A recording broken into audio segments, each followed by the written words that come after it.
Here is how I'm building the Truly Victorian 1895 ripple skirt in a red micro velvet lined in taffeta.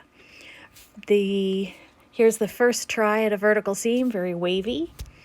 I try it again by hand, okay?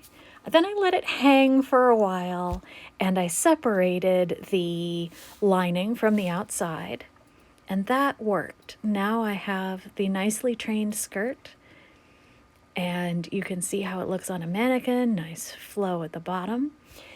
And of course, the dogs are helping. There is nothing more fun than hanging out on a red velvet skirt while their human is trying to work on it.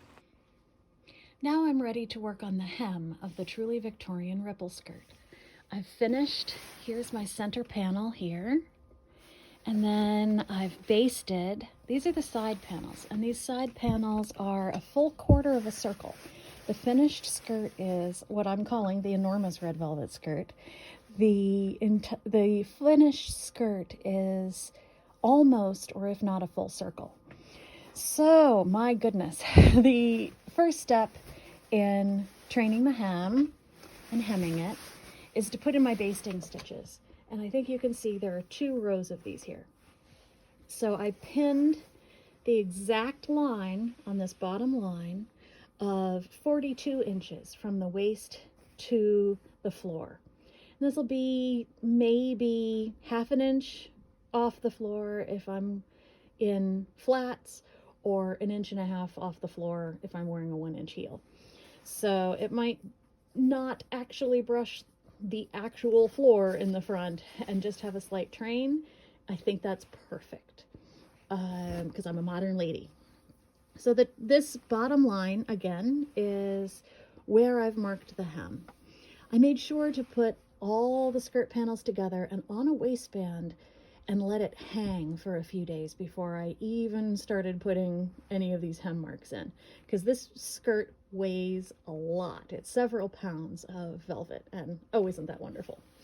So once I got this layer done, and you can see the linings underneath it in a taffeta, then I smoothed it all down and pinned the lining to the outer fabric.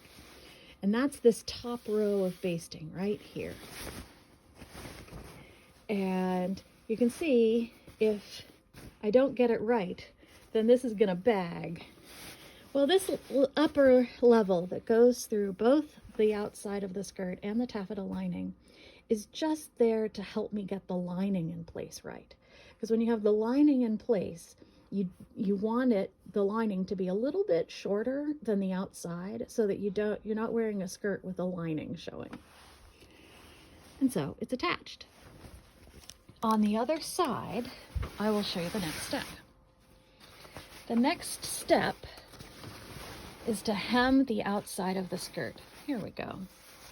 So again, this is our bottom row of basting stitches. I made them bright white, and I'm going to take them out.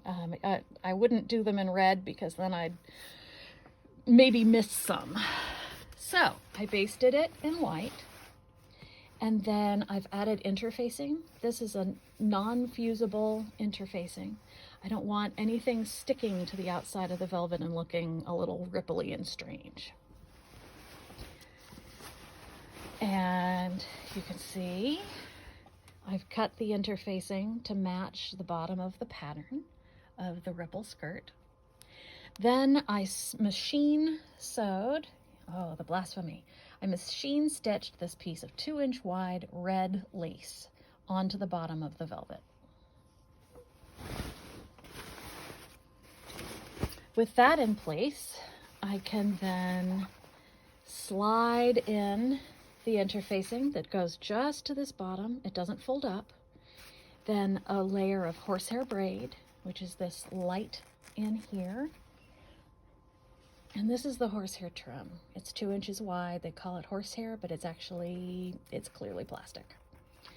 So interfacing down to the end, then you kind of scooch in the horsehair trim, then the lace is folded up, and you can see my row of stitches. Now, this row of stitches is right there, and it goes through all of the layers and then just the teeniest, tiniest bit on the outside of the velvet. You can kind of see that line. You don't want your stitches to show, but you need it to go through the velvet because that's what's going to hold the hem up. Then this next is putting that second layer of basting to use. So this is holding the lining where it should be next to the outside, but the lining's a little bit long. So I then pin up the lining. Kind of looks like the inside of a suit jacket. And I'm going to pin up the lining and iron it in place. And then I will hand stitch the lining to the skirt. And all of that trouble to make sure that not only is this a stiffer, see how it kind of stands up on its own? So that's the nicely finished, stiffer hem, when the actual body of the velvet is very, very soft and squishy. Now, just this bottom will stand out just enough. You don't want it like cardboard heavy, but you want it to have some body, and that makes that wonderful swoop, the bottom of the skirts that I'm so in love with. And yes, I'm covering up all of this wonderful stitching and all of these hours, but what it's going to do is give a wonderfully bodied, and here's a portion that's done, a wonderfully bodied, you can't even tell, no, just lovely bottom of the skirt. And it will be absolutely, crossing my fingers, stunning. I've done half of one side and the 2 layers on the other side. And I've got many, many hours left to go, but the finish is just going to be so nice and crisp that I'm super pleased with the work. And it's absolutely gratifying to know that on the inside I've done it right for once and that it's going to be a beautiful, enormous red velvet skirt to wear with multiple bodices, a transforming gown, as some people call it, but I'll be able to wear it with multiple bodices made out of the same super inexpensive micro velvet.